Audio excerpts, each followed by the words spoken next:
Casos ocurridos en Guatemala, de los más conocidos a los menos conocidos. Guatemala tiene muchísimas historias y casos que han quedado en la memoria de la gente. Algunos son tan conocidos que prácticamente todos hemos escuchado hablar de ellos, mientras que otros han quedado olvidados con el paso de los años. Así que en este video vamos a conocer varios casos ocurridos en Guatemala, comenzando por los más conocidos y terminando con algunos que probablemente no hayas escuchado antes. Y aclaro algo importante, voy a separar los hechos que están documentados de las versiones o rumores que han circulado alrededor de cada caso. Ahora sí, empezamos. Caso Rodrigo Rosenberg. Empezamos con uno de los casos más conocidos y polémicos de Guatemala, el caso del abogado Rodrigo Rosenberg. Rodrigo Rosenberg Marzano era un abogado guatemalteco que fue asesinado el 10 de mayo de 2009 mientras hacía ejercicio en bicicleta en la zona 14 de la ciudad de Guatemala. Pero lo que hizo que este caso se volviera conocido no fue solamente el asesinato. Después de su muerte apareció un video que Rosenberg había grabado antes.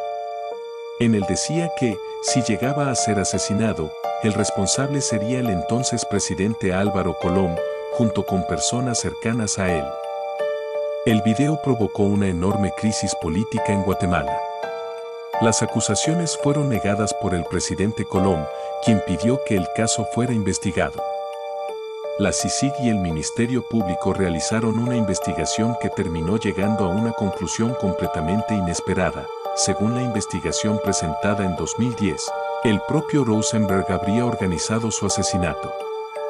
La explicación planteada por los investigadores fue que Rosenberg habría buscado provocar la muerte de ciertas personas relacionadas con negocios y posteriormente habría planeado su propio asesinato para culpar a otras personas, motivado por problemas personales y emocionales.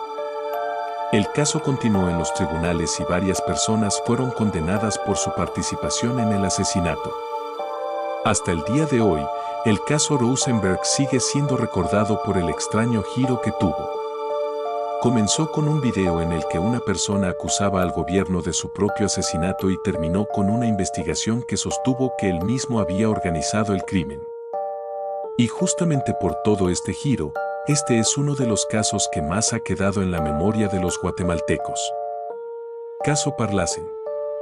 Ahora pasamos a otro caso que causó conmoción no solamente en Guatemala, sino también en otros países de Centroamérica.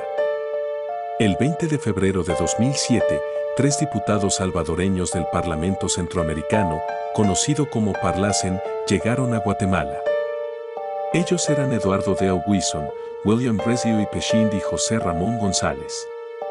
También viajaba con ellos su conductor, Gerardo Napoleón Ramírez. Ese mismo día fueron asesinados. El caso ya era bastante grave, pero poco después ocurrió algo todavía más extraño. 4 policías guatemaltecos fueron capturados y acusados de estar involucrados en el asesinato de los diputados. Los agentes fueron trasladados a la cárcel de máxima seguridad del Boquerón, en Cuilapa. Sin embargo, apenas unos días después, los 4 policías también fueron asesinados dentro de la prisión. Esto provocó todavía más preguntas alrededor del caso. Las autoridades inicialmente manejaron una versión relacionada con un motín y posteriormente surgieron diferentes testimonios y teorías sobre cómo había ocurrido el ataque dentro de la cárcel. Incluso se esperaba que los policías fueran interrogados por investigadores del FBI que habían llegado a Guatemala para colaborar en la investigación. Por eso el caso Parlacen terminó convirtiéndose en uno de los episodios criminales más desconcertantes de aquella época. Primero fueron asesinados los diputados y su conductor. Después los 4 policías acusados de participar en el crimen fueron asesinados dentro de una cárcel de máxima seguridad. El caso tuvo repercusiones judiciales y políticas durante varios años y se convirtió en un caso que todavía es recordado cuando se habla de crimen organizado, corrupción e impunidad en Guatemala. El caso Byron Lima. Ahora vamos con un personaje que llegó a tener una influencia bastante particular dentro del sistema penitenciario de Guatemala, Byron Lima Oliva. Byron Lima era un exmilitar guatemalteco que fue condenado por el asesinato de Monseñor Juan José Gerardi en 1998. Pero con el paso de los años, su nombre volvió a aparecer por otra razón. Mientras estaba en prisión, investigaciones de la CICIG señalaron que Lima había construido una estructura que le permitía tener una enorme influencia dentro de las cárceles. Es decir, aunque estaba privado de libertad, las investigaciones sostenían que tenía capacidad para controlar diferentes actividades dentro del sistema penitenciario. En 2016, mientras se encontraba recluido en la Granja Penal Pavón, ocurrió algo que volvió a poner su nombre en las noticias. El 18 de julio de ese año se produjo un ataque dentro de la prisión utilizando armas de fuego y una granada. Byron Lima murió durante el ataque junto con otras personas. Entre las víctimas también se encontraba una mujer argentina que se encontraba visitándolo. El ataque provocó un enorme caos dentro de la prisión y durante varias horas las autoridades tuvieron dificultades para recuperar el control del centro. Después surgieron diferentes hipótesis sobre el motivo del asesinato. Una de las líneas manejadas por las autoridades fue una disputa por el control de la prisión y actividades ilícitas. Por eso, el caso Byron Lima no solamente habla de un asesinato dentro de una cárcel. También muestra cómo una persona que estaba cumpliendo una condena podía llegar a tener una influencia enorme dentro de un sistema penitenciario.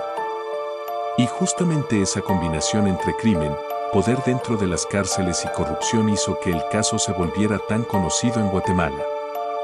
El caso La Línea. Y ahora cambiamos completamente de tipo de caso. Este no fue un asesinato, sino uno de los mayores casos de corrupción que sacudieron a Guatemala, La Línea. Todo comenzó con una investigación sobre una estructura dedicada a la defraudación aduanera. La idea era bastante sencilla.